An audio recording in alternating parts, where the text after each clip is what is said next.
الحمد لله نحمده ونستعينه ونستغفره ونعوذ بالله من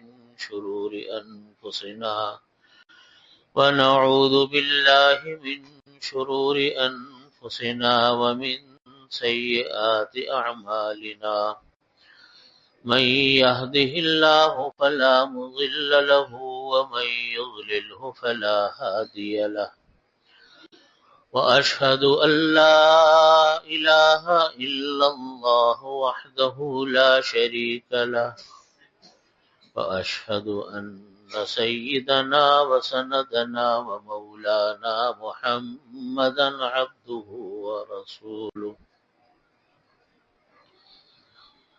وقال الله تعالى فما أصابكم من مصيبة فبما كسبت أيديكم ويعفو عن كثير. بزرگان محترم، برادران عزیز، قرآن کریم میں اللہ رب العزت نے ارشاد فرمایا فما أصابكم من مصیبة فبما كسبت أيديكم،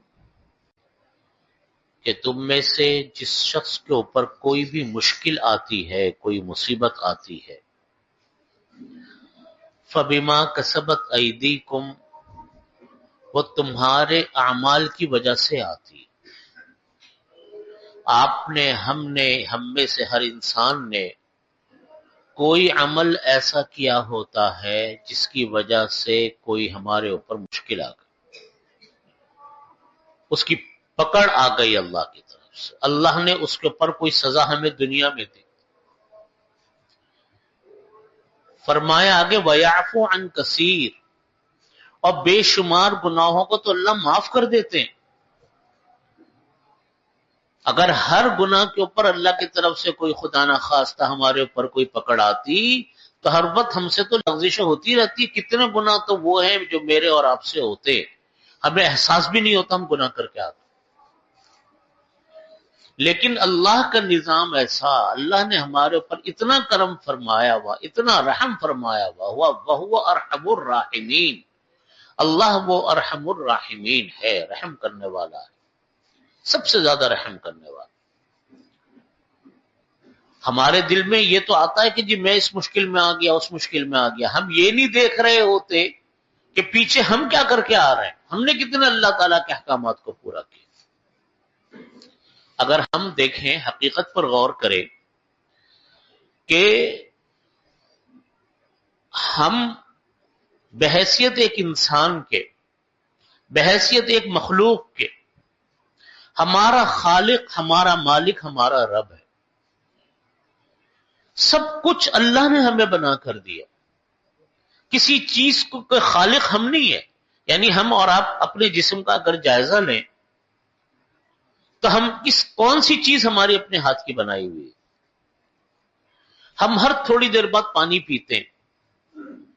دن میں کتنی مرتبہ ہمیں کھانے پینے کی حاجت ہوتی ہے. جتنی چیزیں ہمیں مہیا ہوتی ہیں سب اللہ کی عطا کردہ ہیں. کوئی چیز میں نے اور آپ نے بنا سکتے ہیں؟ کیا ہم اور آپ ان چیزوں کو اپنے جسم سے اتار سکتے ہیں اگر اللہ کا وہ ایک نظام نہ ہو جو اللہ نے ہمیں بنا کر دیا جسم میں؟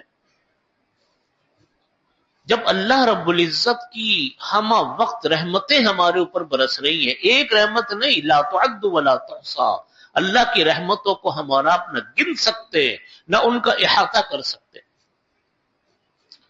اتنی اللہ کی رحمتیں.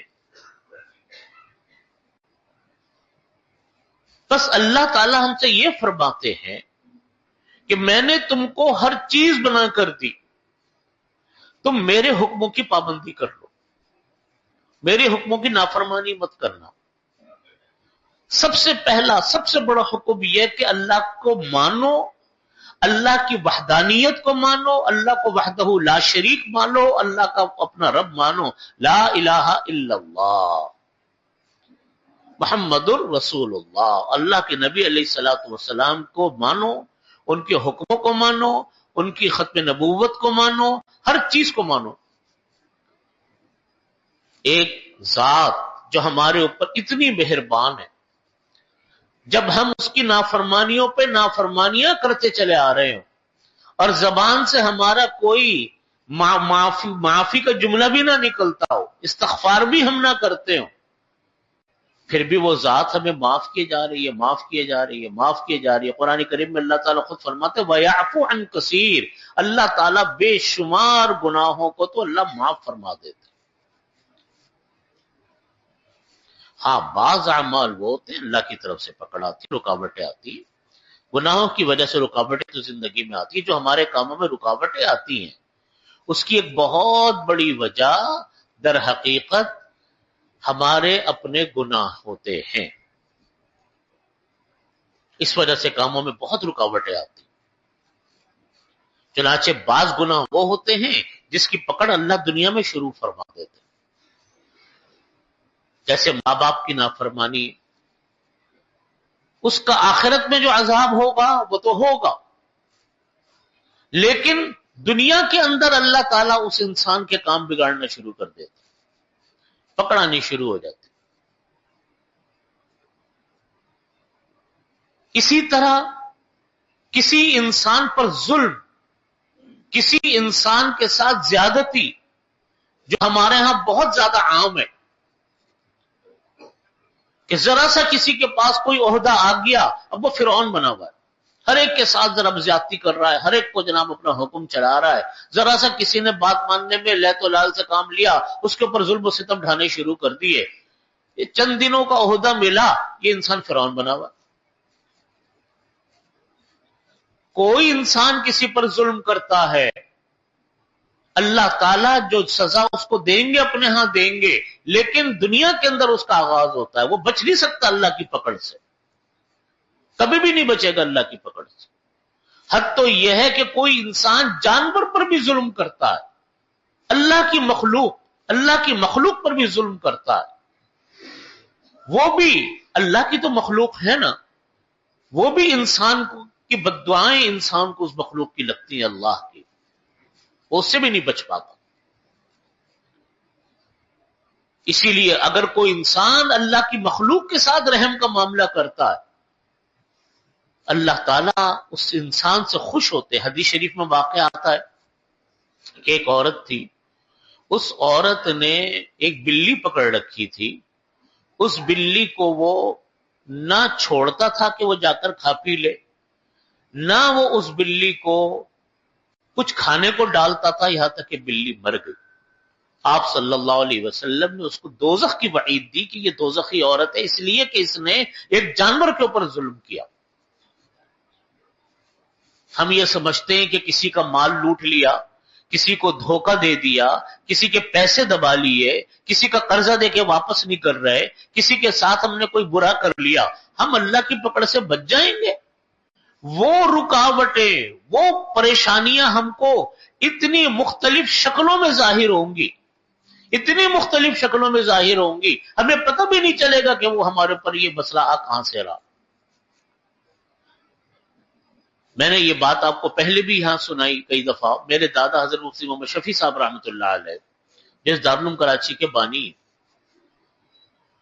ان کے پاس لوگ آتے تھے، یہ میں نے اپنا واقعہ میں اپنے والد ماجد مفتی رفیع عثمانی صاحب رحمۃ اللہ علیہ سے بارہا سنا، بہت سناتے تھے یہ واقعہ، اور یاد رکھنے کی بات، فرماتے تھے کہ میرے پاس لوگ آ کر کہتے ہیں کہ مجھ کو نظر لگ گئی، کوئی آ کر کہتے ہیں کہ میرے اوپر کسی نے کوئی عمل کروا دیا، کوئی آ کر کہتا تھا کہ جی کسی نے میری نظر بندی کروا دی، تو کہتے تھے مفتی صاحب ہم ہمارے لیے دعا کریں، مجھ کو کوئی تعویذ دے دیں، میری نظر اتار دیں، میرے اوپر دم کر دیں تاکہ میرے لیے مشکل ختم ہو جائے۔ تو حضرت ان کے اوپر دم وغیرہ تو کرتے ہی تھے، لیکن حضرت ان کو یہ فرماتے تھے کہ کوئی دم، کوئی نظر، کوئی جادو، کوئی ٹونا انسان کو اتنا نقصان نہیں پہنچاتا جتنا نقصان انسان کو اس کے گناہ پہنچاتے۔ ہمارا ذہن آج کل یہ ماحول بن گیا، خاص طور پر سوشل میڈیا کی وجہ سے، کہ ہر چیز کا ایک وظیفہ، ہر چیز کا ایک وظیفہ، جس کام کا ایک وظیفہ، اس کام کا ایک وظیفہ، اس کام کا وظیفہ، اس وظیفوں پہ دنیا تو نہیں چلتی بھائی۔ اگر وظیفوں پہ دنیا چلتی تو اللہ کے نبی صلی اللہ علیہ وسلم ہر چیز کا وظیفہ ہی ہمیں بتا کے جا رہے ہوتے۔ آپ صلی اللہ علیہ وسلم نے ہمیں اعمال بتائے، آیت الکرسی کے بارے میں فرمایا کہ وہ پڑھا کرو، درود شریف پڑھیں، اور یہ سورہ یاسین پڑھیں، معوذتین پڑھیں، مختلف دعائیں ہمیں بتائیں، اور بھی سنت جو قرآن پاک کی آیتیں نہیں ہیں لیکن نبی علیہ الصلوۃ والسلام نے ہمیں وہ حدیث میں دعائیں بتائیں، وہ بتائیں. لیکن یہ تو نہیں بتایا کہ بس کام کرو نہیں، محنت کرو نہیں، اللہ کو پکارو نہیں اور لگے رہو وظیفوں کے اوپر، بیڑا پار ہو جائے گا، بیڑا پار ہو جائے گا. یہ غلط ہے، یہ طریقہ کہاں سے بیڑا پار ہو جائے گا؟ زندگی گناہوں میں ڈوبی پڑی ہے.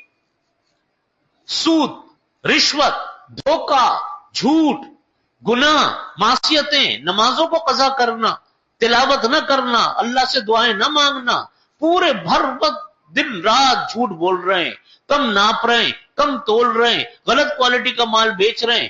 آپ اور ہم بچ جائیں گے ان گناہوں کی وجہ سے. اپنے اعمال کی طرف نہیں نظر جاتی کہ ہم نے کیا کیا، اس کی وجہ سے تو نہیں پکڑ آ گئی. اللہ کے نیک بندوں کے ساتھ جب کوئی معاملہ پیش آتا ہے تو اللہ کے نیک بندے سب سے پہلے اپنا جائزہ لیتے کہ میرے سے کوئی غلطی تو نہیں ہوئی جس کی وجہ سے مسئلہ آیا، میں نے کسی کا دل دکھایا، میں نے کسی کو برا بھلا کہا، میں نے کوئی ایسا جھوٹ بولا، کوئی دھوکہ دیا، کوئی نماز قضا کی، کوئی ایسا کام تو نہیں کیا میں نے جس کی وجہ سے میں پکڑ میں آیا. پہلے اپنا جائزہ لو. اگر کوئی غلطی نکل آئے تو اللہ سے معافی مانگو، اس کو ختم کرو. میرے والد صاحب رحمۃ اللہ علیہ، حضرت مفتی رفیع عثمانی صاحب رحمۃ اللہ علیہ کے پاس لوگ آتے تھے، اور آ کر بعض اوقات پریشانیاں تو ہر انسان کے ساتھ کچھ نہ کچھ آ جاتی ہیں، لیکن بعض اوقات ایسی آتی کہ بہت بڑی بڑی پریشانیاں آ جاتی، بہت بڑی بڑی، یعنی ایسی جو عام انسانوں کے ساتھ نہیں ہوتی، آگے پیچھے آگے پیچھے. جب وہ آ کے بتاتے تھے تو وہ یہ فرماتے تھے کہ تم اپنا جائزہ لو، تم لوگ کسی بڑے گناہ میں مبتلا ہو گئے. یہ اتنی بڑی پریشانی انسان کے اوپر آتی نہیں ہے. یہ تو لوگ آ کر ہم سے روتے ہیں کہ جی مجھے نقصان ہو گیا. آپ نے کتنے انسانوں کو نقصان پہنچایا؟ آپ کی اپنی سیٹ پر بیٹھ کر کتنے انسانوں کے ساتھ دھوکے کرتے رہے؟ کبھی جائزہ لیا؟ آج آپ کا وہ نقصان ہو گیا تو آپ جناب تعویذ مانگنے اور دم کروانے پہنچ گئے. اپنا بھی جائزہ لیا کبھی؟ کتنے انسان ہم یہاں موجود ہیں، کتنا انسان ہمارے ملک میں جنہوں نے بہنوں کا حق کھایا ہوا ہے. بس لگے بندے بس پیسے ہاتھ میں حوالے کے بغیر کسی حساب کتاب کے، اور فارغ اور مطمئن کہ جی ہم نے بہنوں کو دے دیا، بہنوں نے معاف کر دیا، بہنوں نے معاف کر دیا، بہنوں نے معاف کر دیا. کبھی بھائی نے بھی معاف کیا بہنوں کو؟ کوئی مثال دیں گے آپ کے کبھی بھائی نے معاف کیا ہو بہنوں کو؟ ساری ہمیشہ بہن ہی معاف کرتی ہے. یہ گناہ عظیم ہر گھر میں آج ہمارے ہاں ہو رہا ہے. بہنوں کو میراث نہیں دیتے. جی ہم نے شادی کر دی تھی، وہ ہم نے بہنوں سے کر دیا تھا، باقی بہنوں نے معاف کر دیا. فلانا ہم نے اتنا پیسہ بہنوں کو میراث کی مد میں دے دیا، بغیر حساب سارا خود رکھ لیا، فارغ مطمئن خوش. نہ حج بھی ہو رہے ہیں، عمرے بھی ہو رہے ہیں اس پیسے سے. ایک عورت کا میرے پاس فون آیا، بہت بڑے خاندان ان کا ہے، بڑا مشہور خاندان ہے، اور ان سے ہمارے بہت پرانے تعلقات ان خاندان والوں سے. ان کے والد کا انتقال ہوا، ایک عرصے بعد اس کی کسی بیٹی کا فون آیا، مسئلہ پوچھ رہی میراث کا. میں نے ان کو میراث کا مسئلہ بتایا تو میں نے ان سے کہا کہ اپنے بھائیوں سے یہ بات کرو کہ بھئی میرا حق اتنا بنتا ہے، تم نے اتنا دیا. انہوں نے کہا کہ جی بھائی ہم سے یہ کہتے ہیں، یہ ہے بتانے والی بات آپ کو، کہ بھائی ہم سے یہ کہتے ہیں کہ اگر تم ہم سے میراث مزید مانگو گی تو پھر اگر ہم دے دیں گے پھر ہم سے رابطہ مت کر رکھنا، پھر ہم سے رابطہ نہیں کرنا.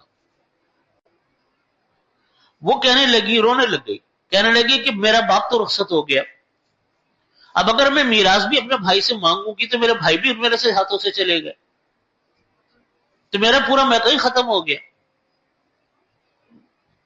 باپ بھی رخصت اور بھائی بھی ہاتھ جناب دکھا رہے ہیں، آنکھیں دکھا رہے ہیں، تو میں پھر مجبوراً معاف کر دیتی ہوں. یہ مجھے بتائیں معافی ہے؟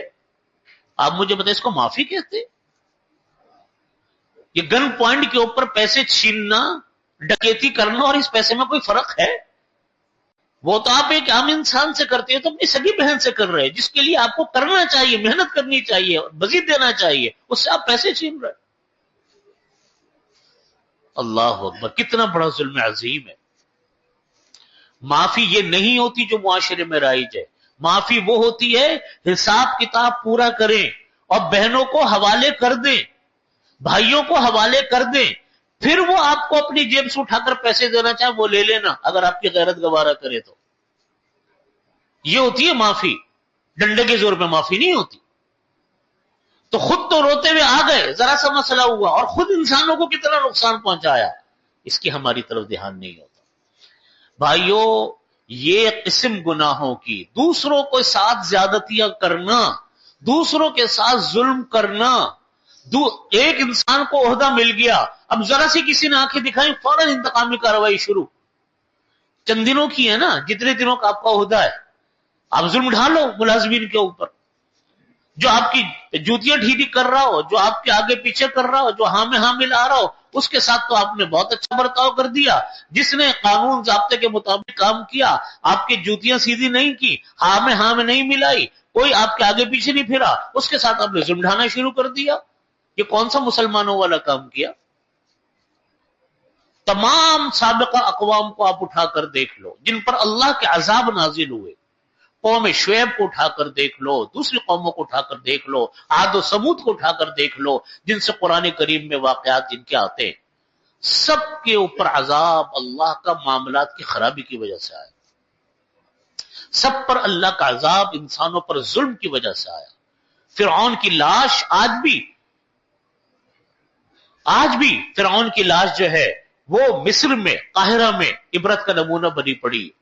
وہ یہ کہتا تھا کہ انا ربکم الاعلی، میں ہوں تمہارا رب، اتنی سخت سزائیں دیتا تھا، اللہ اکبر، میخوں کی سزائیں، انسانوں کو لٹا کر ان کے اوپر میخیں گاڑ دیا کرتا تھا،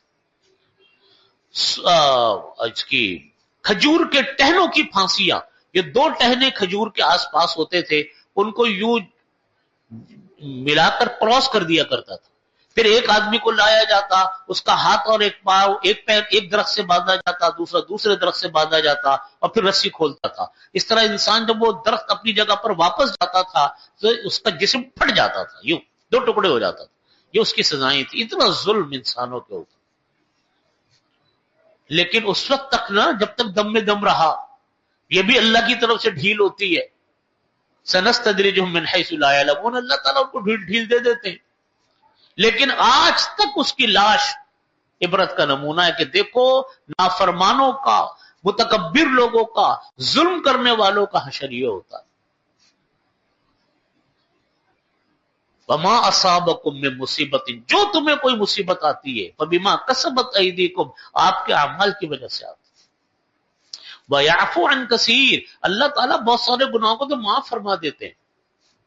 کون سے گناہ معاف ہو جاتے ہیں؟ ہم وضو کرتے ہیں تو وضو سے ہمارے اعضاء کے گناہ دھل جاتے ہیں، چہرے کا، ہاتھ کا۔ ہم نمازوں کے لیے آتے ہیں، ہمارے گناہ معاف ہوتے ہیں، نمازیں پڑھتے ہیں، گناہ معاف ہوتے ہیں۔ نبی کریم صلی اللہ علیہ وسلم نے فرمایا کہ بھلا بتاؤ، کسی انسان کے گھر کے باہر اگر کوئی نہر بہتی ہو اور روزانہ کوئی انسان 5 مرتبہ اس کے اندر غسل کرے تو کیا اس کے جسم میں میل ہوگا؟ لوگوں نے کہا کہ نہیں۔ فرمایا کہ 5 نمازیں پڑھو، اللہ سارے گناہوں کو معاف فرما دیتے۔ لیکن بعض گناہ ہوتے ہیں وہ معاف نہیں ہوتے، فرائض معاف نہیں ہوں گے جب تک اللہ سے معافی نہیں مانگو گے، ان کی قضا نہیں کرو گے۔ انسانوں کا کوئی لین دین، کوئی حق ہے، وہ معاف نہیں ہوگا جب تک اس کو ادا نہیں کرو گے۔ اس لیے سب سے پہلی چیز اپنا جائزہ لو، ہر وقت شارٹ کٹ کے چکر میں مت پڑے جو وظیفہ فلانا۔ وظیفے وہ ہیں جو قرآن پاک میں آتے ہیں، یہ جو بہت سارے وظیفوں کی بہتات ہم اور آپ سوشل میڈیا میں پڑھتے ہیں، یہ لوگوں کے اپنے عمل ہوتے ہیں، اتنی مرتبہ فلانا پڑھ لو، اتنی مرتبہ فلانا۔ بعض وہ ہوتے ہیں جو حدیث سے ثابت ہے، اکثر حدیث میں نہیں آتے، لوگوں کے اپنے تجربات ہوتے ہیں۔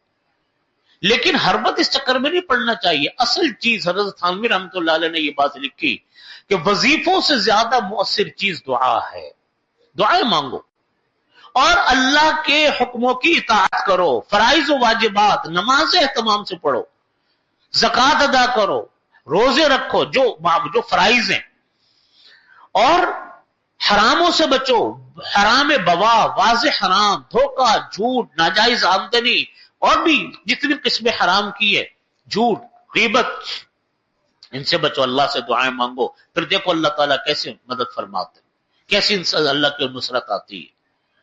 تو بات یہ ہے کہ ہم میں سے ہر انسان اپنا جائزہ لے، گناہوں سے بچنے کا اہتمام کرے۔ اصل بات جو ہمارے ہاں کمی ہے ہم لوگوں کے اندر، ہم لوگ اپنا محاسبہ نہیں کر پاتے، اپنا جائزہ نہیں لے پاتے کہ ہم کون سے گناہ کرتے ہیں۔ گناہ دیکھو، معصوم ہم میں سے کوئی بھی نہیں، معصوم اللہ کے نبی علیہ الصلوۃ والسلام کی ذات ہے، ہم میں سے ہر شخص سے گناہ ہوتا ہے۔ لیکن کامیاب وہ انسان ہے جو اپنا گناہ جانتا ہو اور اللہ سے معافیاں مانگتا ہو کہ اللہ میں گناہ کرتا ہوں، میں اقراری مجرم ہوں، میرے سے گناہ ہوتا ہے، اور ہر وقت اس کو احساس ہے کہ ہاں یہ نماز ایک آدمی سے قضا ہوتی ہے، پڑھ بھی لیتا ہے، لیکن اس کو یہ احساس ہے کہ ہاں یہ میں گناہ کرتا ہوں، فلانا کام میں گناہ کرتا ہوں، لیکن معافیاں مانگتا رہے اور دوسرے کا حق اپنے ذمے میں نہ رکھے، اللہ کی نصرت آتی ہے۔ اللہ کے سامنے سینہ زوری مت دکھاؤ، نہیں جی میں سے کوئی غلطی نہیں ہے، میں تو ایسے ہی ہوں، میں تو فلانا کر دیا تھا، یہ چکر بازی نہیں ہے، گناہ ہو گیا، معافی اللہ سے، قضا ہے، کفارہ ہے، وہ ادا کرو، پھر معافی مانگو اللہ سے۔ اللہ رب العزت سے دعائیں مانگو، اللہ تعالی ہم سب کو محرمات سے، حراموں سے، گناہوں سے، معصیتوں سے، نافرمانیوں سے اللہ تعالی بچنے کی توفیق عطا فرمائے۔ وآخر دعوانا الحمدللہ رب العالمین۔